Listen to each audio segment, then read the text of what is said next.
निरंजन स्वरूपाला जात असताना आमच्या ठिकाणी हा अहंकार राहिला नाही. तुका म्हणे आता नाही अहंकार.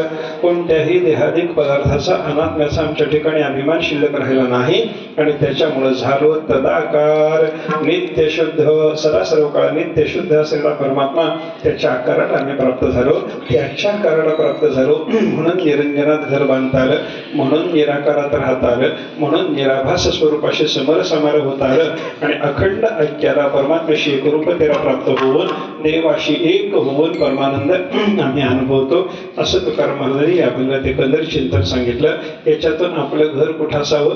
उच्च कोटीच्या स्थानात असावं. त्या घरात कसं राहावं? समरसतेनं राहावं आणि समरसतेनं राहत असताना सुद्धा त्या घराचा कोणत्याही प्रकारचा अभिमान, तादात्म्य, अहंता वगैरे मनुष्याने येऊ देऊ नये असा सगळा विचार तुकाराम महाराजांनी या अभंगातून सांगितलेला आहे. आपलं घर असंच असलं पाहिजे. आपलं घर कसं असावं आणि कसं नसावं थोडं गमतीनं सांगतो बरं का. इंग्रजीमध्ये घराला दोन शब्द आहेत, होम आणि हाऊस. बरं का, कोणाच्याही घराला हाऊस म्हणता येतं आणि स्वतःच्या घराला होम म्हणता येतं. ते होम आणि हाऊस म्हणजे दोन शब्द आहेत की नाही. या दोन शब्दाचा जो उच्चार होतो होम आणि हाऊस, या उच्चाराचा संस्कृत किंवा मराठीतला अर्थ बघा. होम म्हणजे हवन आणि हाऊस म्हणजे हाऊसच, हाऊस चैन. बरं का, आपलं घर हाऊस ठरू नये किंवा मग कसं ठरावं? आपलं घर होम ठरावं. होम म्हणजे हवन, हवन म्हणजे त्याग. आपल्या घरामध्ये चैन नसावी, आपल्या घरात त्याग असावा असा एक अर्थ करा.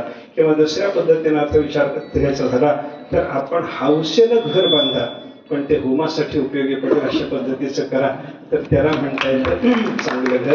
असं आपलं घर असावं. देवाची सेवा आपल्या घरात असावी. एक दाबला नावाचं नाथ महाराजांचं भारुड आहे.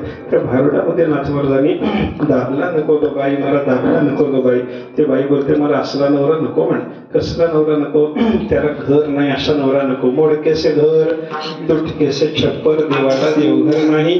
मला दाबला नको ग बाई, मला दाबला नको ग बाई. अशा पद्धतीची भाषा आपल्या घराच्या बद्दल येऊ नये. आपलं घर सदा सर्व काळ देवानी आनंदाने भरलेलं असावं. याच्याकरता आपण परमात्म्याची सेवा आपल्या घरामध्ये केली पाहिजे. हौसेनं घर बांधावं पण आपलं घर होम ठरावं. अशा पद्धतीचा घराच्या बद्दल जर विचार केला तर ते घर प्रत्येकाला आनंद देतं. आणि तशा पद्धतीनं आज या ठिकाणी सिद्ध झालेलं आमच्या शिंदे सराचं जे घर आहे त्यांनी हौसेनं जरी बांधलेलं असलं तरी ते होम ठरावं. देवाच्या सेवेसाठी, साधू पुरुषाच्या सेवेसाठी, अतिथी अभ्यागताच्या सेवेसाठी या घराचा वापर व्हावा असा आशीर्वाद सगळ्या संत महात्म्यांच्या चरणी मागून घेतो आणि सेवा पूर्ण करतो. ज्ञानेश्वर